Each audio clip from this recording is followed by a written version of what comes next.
What is up, people? Today I'm going to be going over some of the controller settings that I personally find are the best for high response time in Onyx level environments, and even if you're just trying to improve your overall rank, these settings can make a huge difference into winning those one-on-one battles and even winning those two-on-one and the three-on-ones as you progress further down the track.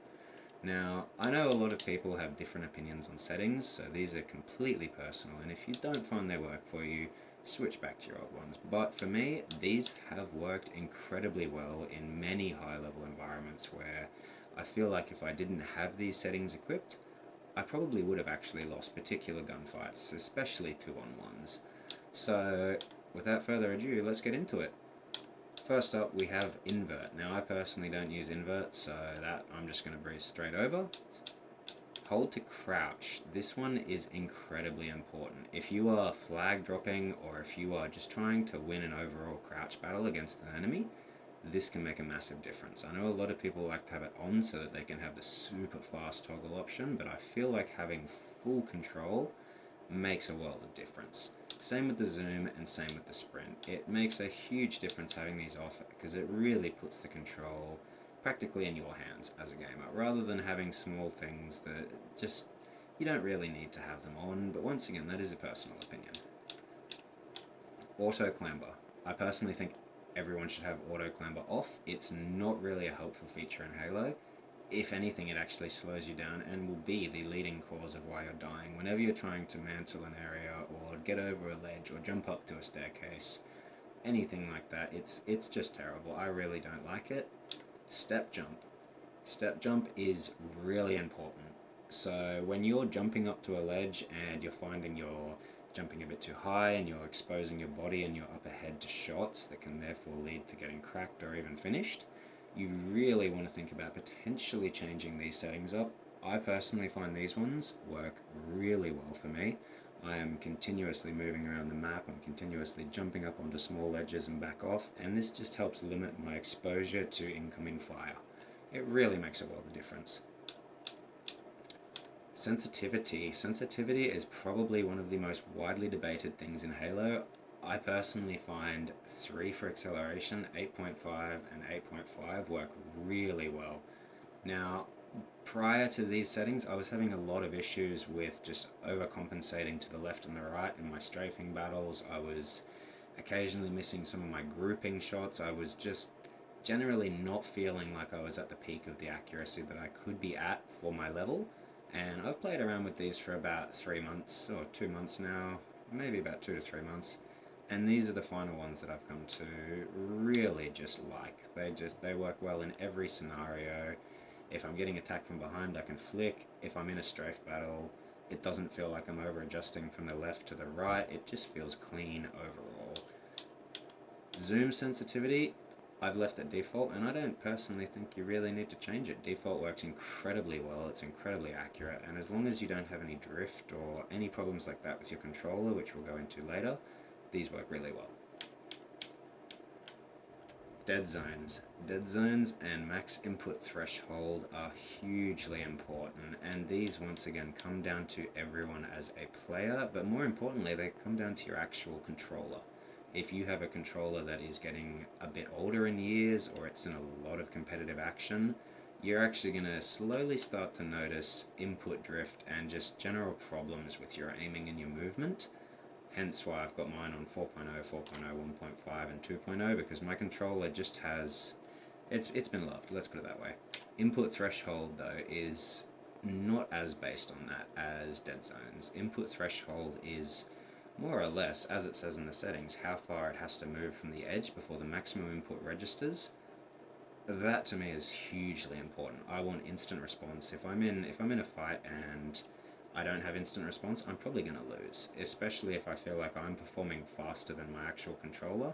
It's just not going to work. So that's what I would recommend for your controller settings at a base level, and obviously slight tweaks here and there can really help a lot, but I find these work incredibly well for me in Onyx level lobbies, and if you're trying to improve in rank and trying to improve in general accuracy, these will make a massive difference to how your gameplay feels. Now, the other huge things that we obviously have to talk about are video settings and UI.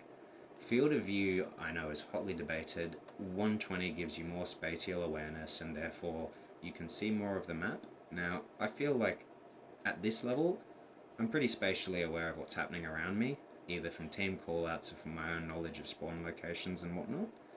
But if I'm in a fight, I want to be in that fight. I don't want to be worrying about what's happening on the right hand side of my screen in the far distance and therefore missing my shots on the target directly in front of me. So I run 100 and I find that works incredibly well. Blur and screen shake do not really need to be on.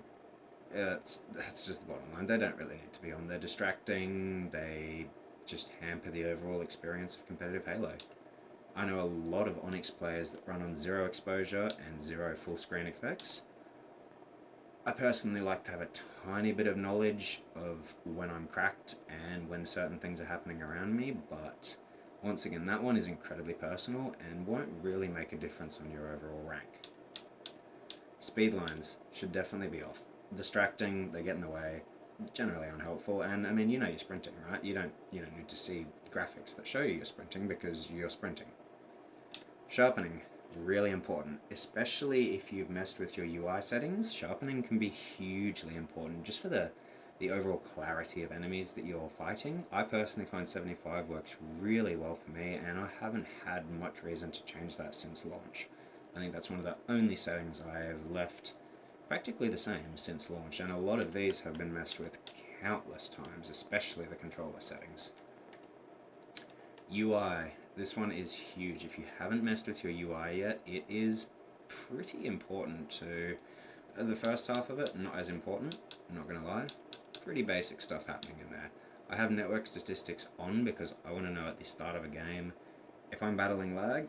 I want to know that, and I'm obviously not going to overpeak or overextend or do a lot of the things that I would normally do when I'm more confident on good servers at 15 to 20 ping. If I'm at 160, I'm going to be playing a very different type of Halo and playing a more supportive player for my team. This one is really fun. So I personally have enemy names on, friendly names on. Fire team I don't really think makes the hugest difference, but I have that one on. And the enemy color. This one is completely down to what you would recognize as a threat color.